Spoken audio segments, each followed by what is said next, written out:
नमस्कार. मी महाराष्ट्र राज्यातील पालघर जिल्ह्यातील अतिशय दुर्गम वाडा तालुक्यातील बिलावली गावामध्ये आहे.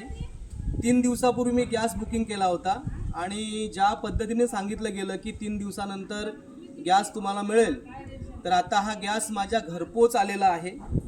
अतिशय युद्धजन्य परिस्थिती असून सुद्धा सर्वसामान्य लोकांपर्यंत हा अतिशय जिव्हाळ्याचा प्रश्न असलेला गॅस सरकारमार्फत पोहोचवला जातोय.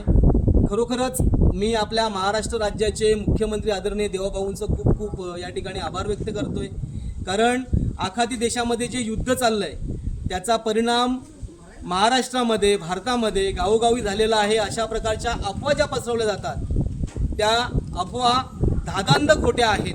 त्या अफवांवर मित्रांनो विश्वास ठेवू नका. गॅस सरकारमार्फत आपल्या घरपोच पोहोचवला जातो, त्याचं हे मूर्तिमंत उदाहरण आहे. मी देवाभाऊंचं या ठिकाणी जाहीर आभार व्यक्त करतोय. धन्यवाद.